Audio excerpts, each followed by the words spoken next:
अस्सलाम वालेकुम guys, welcome to psych student. आज हम पढ़ेंगे कोर्स कोड MGT 111 का lesson number 29, national finance commission. National finance commission में सबसे पहले हम देखते हैं फिस्कल फेडरेशन डिफाइंड को। फिस्कल फेडरेशन डिफाइंड क्या है कि जब भी जो भी मतलब कि डिस्ट्रीब्यूशन होती है हमारे फंड्स की, ठीक है, उसको एक फेडरेशन है जो अपने पास कलेक्ट करती है। Different types of funds and tax collection जो है वो हमारी फेडरेशन जो है उसके पास जाता है और वो फिर आगे से उन्हें मुख्तलिफ तरीकों से डिस्ट्रीब्यूट करते हैं। अब किन की बेस पे उन्होंने आगे इसके रिलेटेड कुछ बातें बताई हुई हैं कि जब भी जो भी डिफरेंट फेडरेशंस हैं, ठीक है, जब वो आगे टैक्स को आगे फंड्स को डिस्ट्रीब्यूट करती हैं तो उनमें आपस में कॉन्फ्लिक्ट्स जरूर आते हैं, मसले मसाइल जरूर पैदा होते हैं फेडरल के दरमियान और प्रोविंसेस के दरमियान। फिर उनको भी रिजोल्व करे कि उन्होंने कहा कि कोई ना कोई सोर्स होना चाहिए। फिर उन्होंने बात की कि जो सब नेशनल गवर्नमेंट है हमारी वो डिसीजन मेकिंग्स बनाती है, लेकिन जो प्रोविंशियल गवर्नमेंट है उन्हें भी नेशनल डिसीजन मेकिंग्स में शामिल होना चाहिए। और इससे ये होगा कि हमारी जो ऑर्गेनाइजेशनल स्ट्रक्चर है हमारी फेडरेशन का वो एक बहुत ही फ्लैटर तरीके से रन कर पाएगा। आगे हम देखते हैं national finance commission, NFC। National finance commission क्या होता है?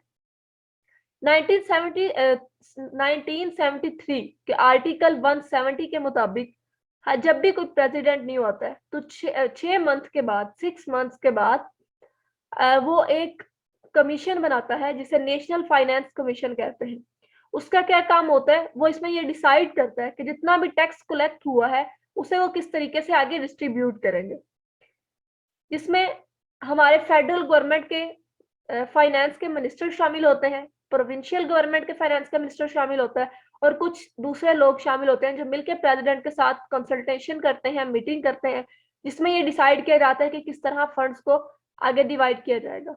आर्टिकल 162 के मुताबिक टैक्स का एक पार्ट बनाया गया, इसे डिविजिबल पूल कहा जाता है, जिसमें यह डिसाइड किया गया कि किस तरह के टैक्सेस को आगे डिवाइड किया जाना चाहिए। Taxes on income, taxes on the sales and the other taxes जो हमें मिलते हैं एक्सपोर्ट ड्यूटीज से, मतलब जो हम एक्सपोर्ट करते हैं, जो हमारी तजारत है उससे जो हमें टैक्स वसूल होते हैं, उन्हें आगे डिवाइड किया जाना चाहिए।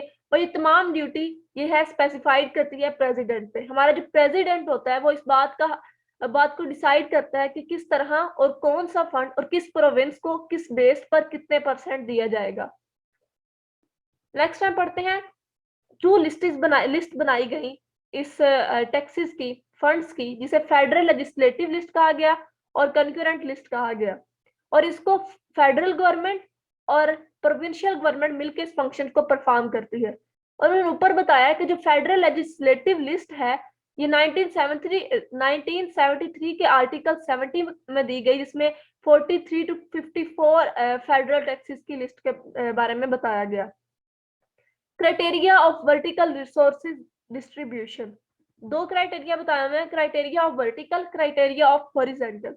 क्राइटेरिया ऑफ वर्टिकल में ये बताया गया है कि गवर्नमेंट ने डिसाइड किया कि सबसे पहले जो भी फंड्स जो भी टैक्स कलेक्ट होते हैं उनको डिफेंस, डेबिट सर्विसिंग और सोशल एक्शन प्रोग्राम्स में डिवाइड किया जाता है।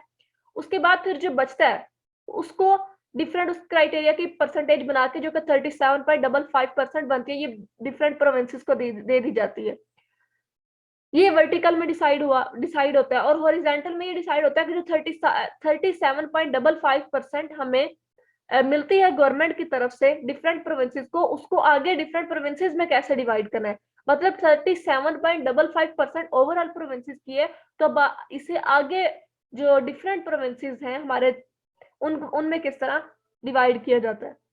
आगे मल्टीपल क्राइटेरिया में ये बात की जा रही है किस तरह डिवाइड किया जाता है। उन्होंने कहा कि ये जो भी टैक्स हमारे पास जो फंड कलेक्ट होता है इसको पॉपुलेशन की बेस पे आगे प्रोविंसेस में डिवाइड किया जाता है।